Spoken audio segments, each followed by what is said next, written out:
Yeah. For this room, it was kind of a left right shot. Okay. That was when I was in the draw, my ball had no spin on it. Yeah. So it just it would never stop on the greens. Yeah. So there was always a lower ball plate. I was trying to like get a little higher, a little more spin on it, to get it to stop a little better. Okay.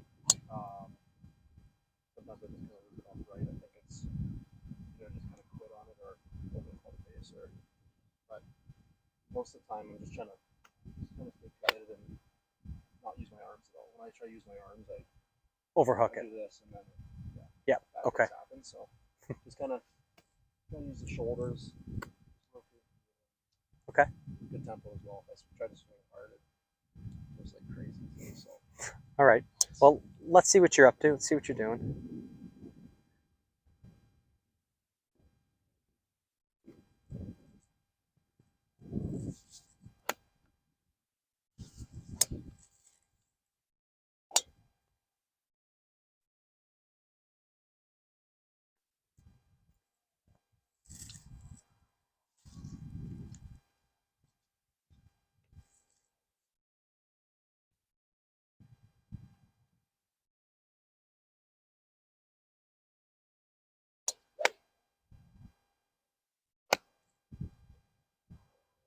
Really good.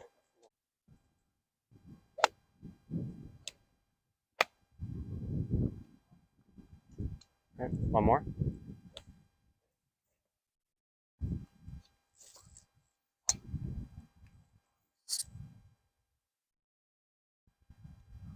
And so give me a full practice swing all the way to the end.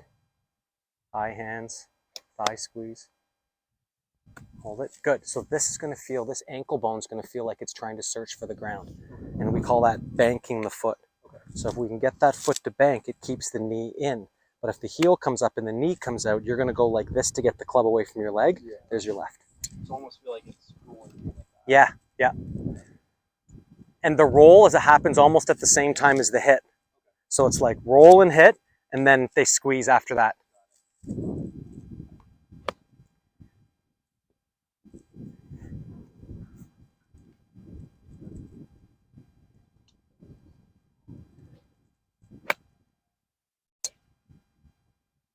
Just a little slow compared to your normal. One more.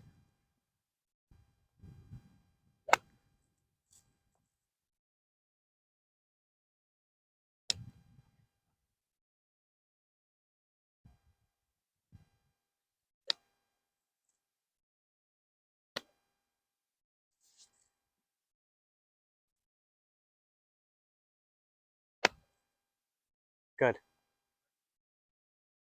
Okay. So the higher hands is going to lead to more speed. Go ahead and feel like you're trying to hit it 5 yards farther, but then make sure that, you're not doing it at the sacrifice of the leg stuff.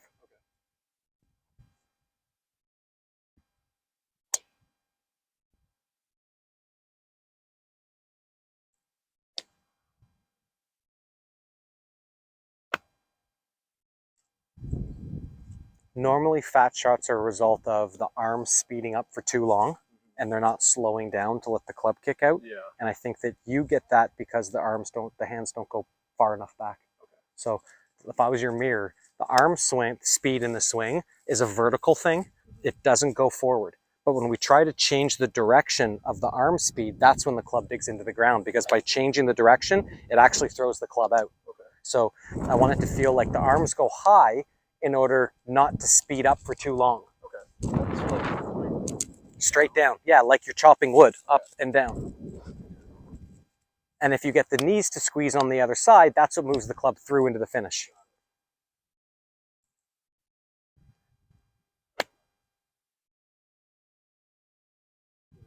Mm-hmm. So any overdraw is going to be that right knee kicking out toward the target line. And if the heel stays down, the knee can't get out there. So you could feel like you started with some shots, putting these two together, feeling that it goes full high backswing, and then your foot only does that. Yeah. And keep that thing down on the follow through.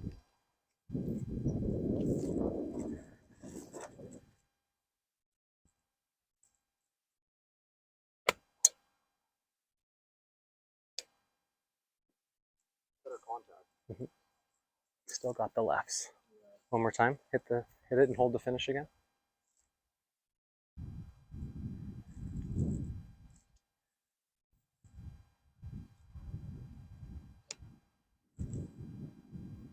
Yeah, full swing, hold the finish.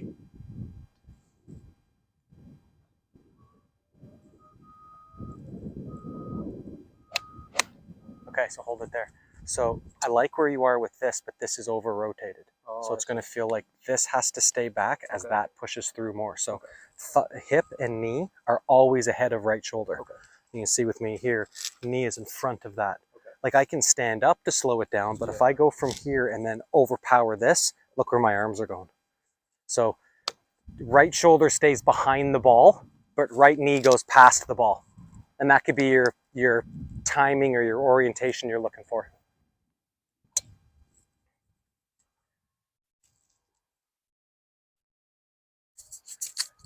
Yep.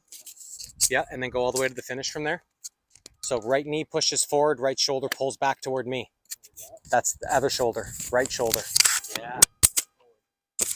So we're going to reduce the amount of shoulder turn.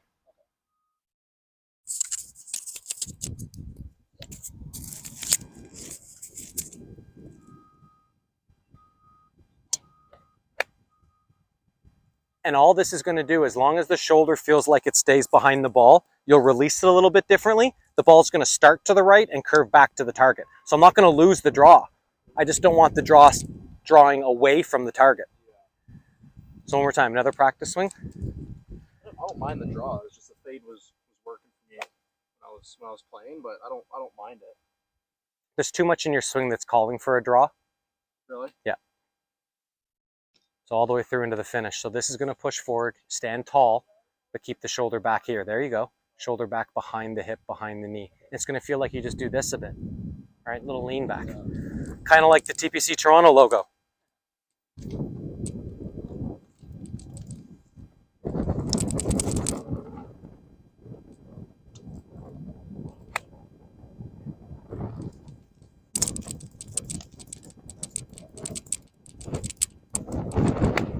There you go. A little wind in that shot, but that's your move.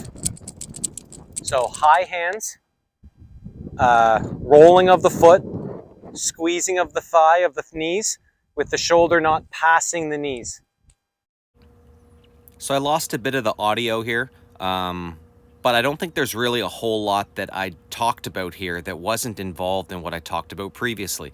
You know, I think Shane, we talked about trying to get the hands up a little bit higher in your backswing, and simply by asking you to take it back a little farther, you noticed a massive change in your driver distance. I think your quote was that you've never seen your driver go that far and straight before. So when we were fighting a few of the shots that went left and then curved left, so a little bit of a pull draw, we kind of tackled that by trying to find some sequence in your swing, trying to get the backswing a little bit longer and more in balance, and then from there, trying to feel like you can finish all the way through to your target, trying to get the front of your body facing the target. So finishing the follow through. And I think that if the arms take over too much and the arm speed's trying to be the only speed source, our body freezes up. Our body doesn't have a chance to keep going all the way through and get into the finish because it's going to brace and stabilize in order to allow the arms to whip around you. So taking the arms up high, feeling as though that they're a little bit softer, and then from there slamming your body all the way into the finish was a big piece of our puzzle.